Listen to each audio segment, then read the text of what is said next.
Reproduction हम कर रहे हैं। आज हमने करना है fruit set and fruit ripening.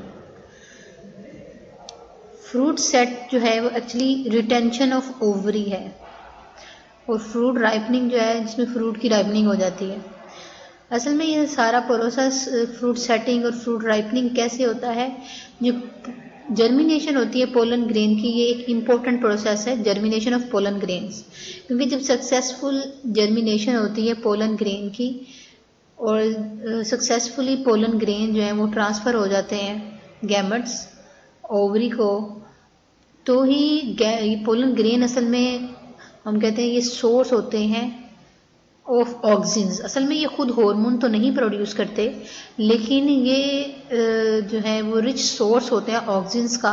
क्योंकि इन हार्मोन्स, ये जो पोलन ग्रेन्स हैं, इनका ये फंक्शन होता है कि ये स्टिमुलेट कर देते हैं स्टाइल और ओवरी को, ताकि वो मोर ऑक्सिन प्रोड्यूस करें।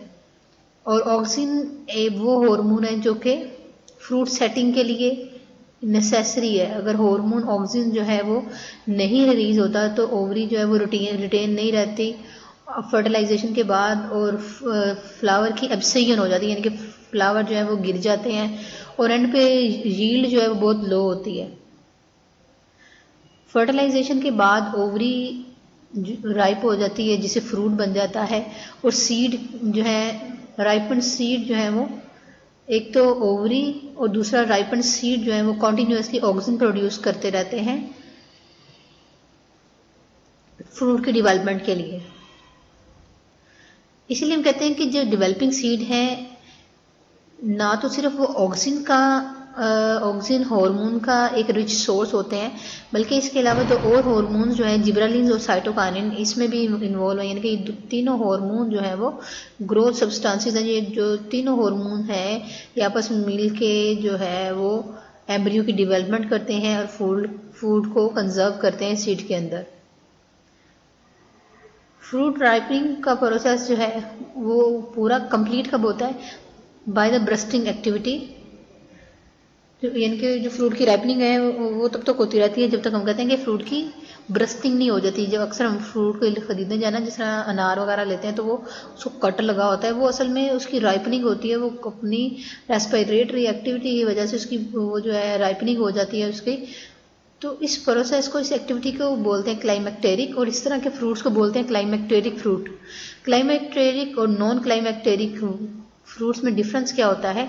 असल में जो क्लाइमेक्टेरिक फ्रूट होते हैं वो ऐसे फ्रूट्स होते हैं जो कि आफ्टर द पिक्ड प्रोसेस, यानी कि जब वो हम उसे उतार लेते हैं उसके ओरिजिनल प्लांट से, उसके बाद भी उसमें राइपनिंग का प्रोसेस कंटिन्यू ही रहता है।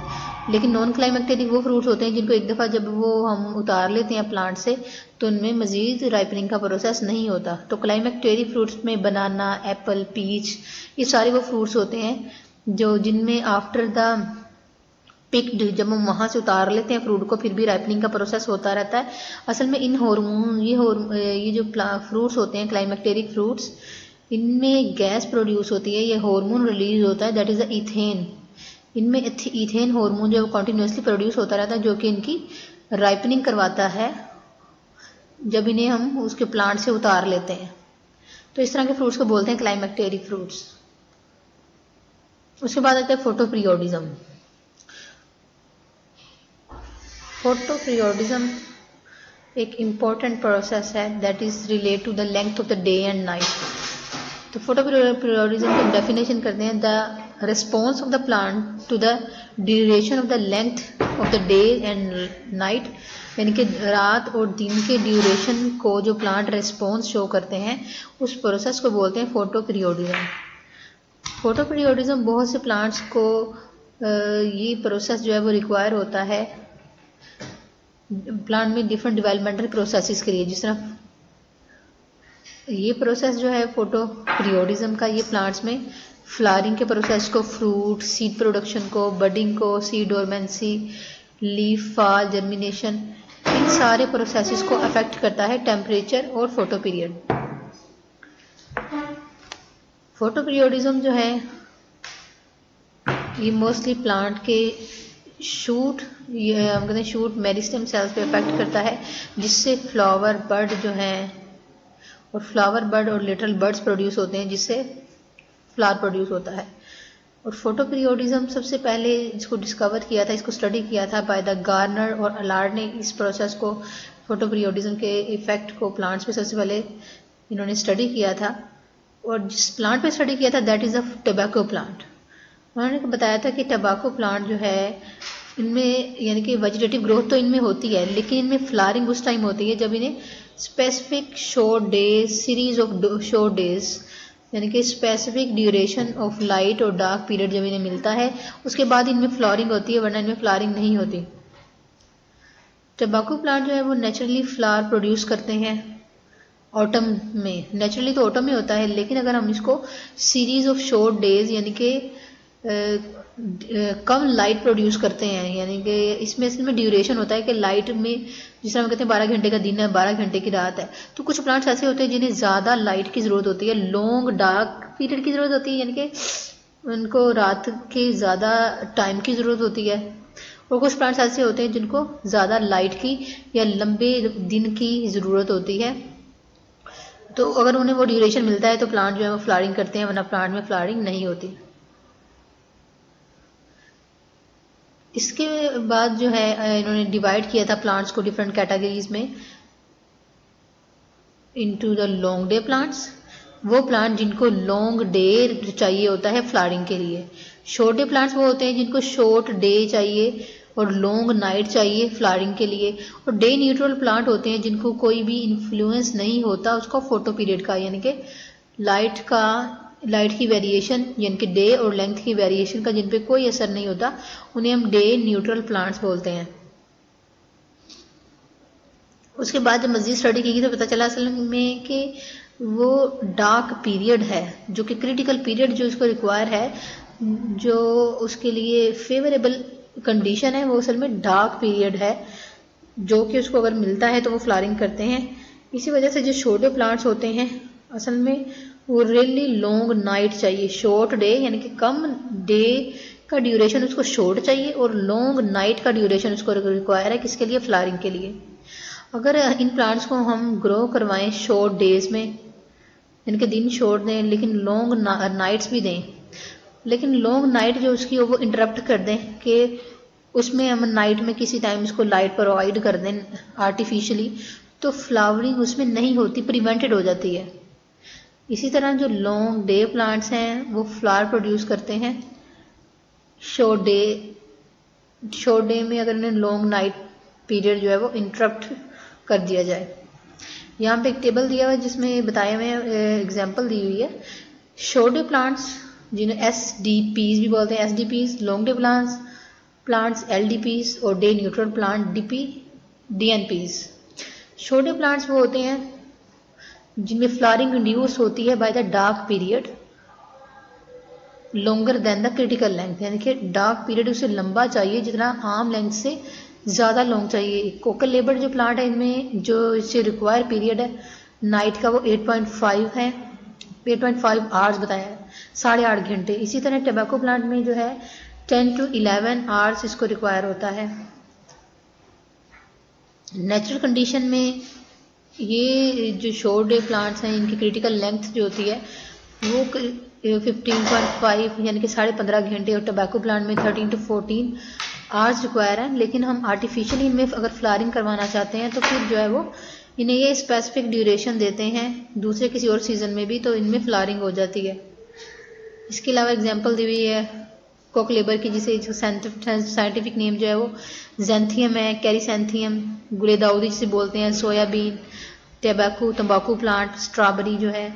इसके अलावा लॉन्ग डे प्लांट्स वो होते हैं जिनमें फ्लावरिंग इंड्यूस होती है जब इनका डार्क पीरियड शॉर्ट हो और डे पीरियड जो है वो लॉन्ग हो। एग्जांपल आ जाती है इनमें हैनबेन की। हैनबेन लॉन्ग डे प्लांट में आ जाते हैं, इनमें 13 आवर्स इसको रिक्वायर होते हैं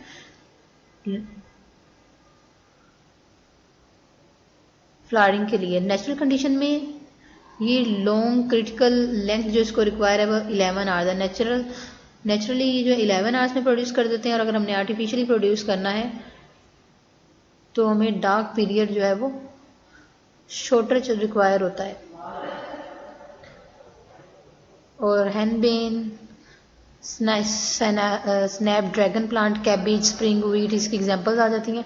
न्यूट्रल प्लांट वो होते हैं जिन्हें फ्लावरिंग जो है वो इंडिपेंडेंट होती है, फोटो पीरियड पे डिपेंड नहीं करती, और ये जो है नेचुरली ही फ्लावर प्रोड्यूस करते रहते हैं, ये डिपेंड नहीं करते डे और लाइट के पीरियड को।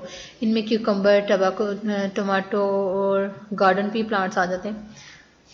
दूसरा जो टेबल दिया गया है इसमें फाइटोक्रोम को बताया हुआ। फाइटोक्रोम जो है blue light sensitive protein pigments होते हैं प्लांट्स में। जब मजीद स्टडी किया गया तो पता चला कि असल में प्लांट में कुछ सेंसिटिव प्रोटीन पिगमेंट्स होते हैं जो कि स्पेसिफिक लाइट को एब्जॉर्ब करते हैं और वो असल में कंट्रोल कर रहे होते हैं प्लांट के रिस्पॉन्सेज को। इनको बोलते हैं हम phytochrome. These are the blue light sensitive protein pigments. अब जो जर्मिनेशन का प्रोसेस होता है जिसे ये अफेक्ट करते हैं, अब इसमें जो फाइटोक्रोम्स की दो टाइप्स आ जाती हैं, फाइटोक्रोम रेड लाइट और फाइटोक्रोम जो है फार रेड लाइट। फाइटोक्रोम जो कि रेड लाइट फाइटोक्रोम्स होते हैं वो जर्मिनेशन को कैसे कंट्रोल करते हैं, वो कुछ प्लांट्स जैसे कि ल्यूटस की कुछ वैरायटीज़ को और फन स्पोर्ट्स की जर्मिनेशन के प्रोसेस को कंट्रोल कर रहे होते हैं। इसी तरह फोटोमॉर्फोजेनेसिस। मॉर्फो का मीन होता है शेप एंड फॉर्म, तो फोटोमॉर्फोजेनेसिस वो प्रोसेस है जो कि लाइट का प्रोसेस जो कि कंट्रोल करता है उसकी डिवेलपमेंट, फॉर्म और उसके स्ट्रक्चर को कंट्रोल करता है लाइट का प्रोसेस। तो लाइट के प्रोसेस में जो चेंजिंग आती हैं उसके स्ट्रक्चर में, फॉर्म में, उसकी डेवलपमेंट में, वो डिस्कस करते हैं। रेड लाइट जो है वो प्रमोट करती है लीफ की एक्सपेंशन को डाइकोटिलिडन्स प्लांट्स में। इसके अलावा लीफ की अनरोलिंग, बहुत से जिस तरह ग्रासेस हैं इनमें ये मोनोकोटिलिडन्स हैं, तो इनमें जो लीफ जब डेवलप हो रहा है तो पहले रोल होता है, जब वो उसकी डेवलपमेंट का प्रोसेस होता है तो लीफ जो की ओपनिंग जो होती है वो अनरोलिंग होती है, यानी खुलता है जब लीफ, तो अनरोलिंग होती है ग्रासेस में। इसके अलावा इटियोलेशन का प्रोसेस देखा गया रेड लाइट से प्रमोट होता है। इटियोलेशन क्या है, जिसमें उसकी स्टेम जो है वीक होती है लेकिन इलोंगेटेड स्टेम होती है। इसके अलावा ग्रीनिंग, जिस तरह प्रोटोक्लोरोफिल जो है वो कन्वर्ट होता है क्लोरोफिल में। इसके अलावा इनहिबिशन ऑफ इंटरनोड्स की ग्रोथ जो होती है उसको रेड लाइट कंट्रोल कर रही होती है। और प्लोम्यूल की डाइकोटिलिडन्स में जो प्लोम्यूल है, प्लोम्यूल कौन सा पार्ट होता है, जब एक सीड जर्मिनेट करता है तो उसमें से दो पार्ट प्रोड्यूस होते हैं, एक रेडिकल होता है जिसमें से उसकी रूट बन जाती है और दूसरा पार्ट जो है प्लोम्यूल होता है जिससे उसकी स्टेम बनती है। प्लोम्यूल की अनहुकिंग जो है वो रेड लाइट जो है वो, यानी कि वो हुक लाइक स्ट्रक्चर होता है, उसकी अनहुकिंग होती है जिससे वो खुलता है और उससे उसकी स्टेम की डेवलपमेंट होती है। फोटो पीरियोडिज्म क्या है, फोटो पीरियोडिज्म में रेड लाइट जो है वो फ्लावरिंग को स्टिमुलेट करती है लॉन्ग डे प्लांट्स में।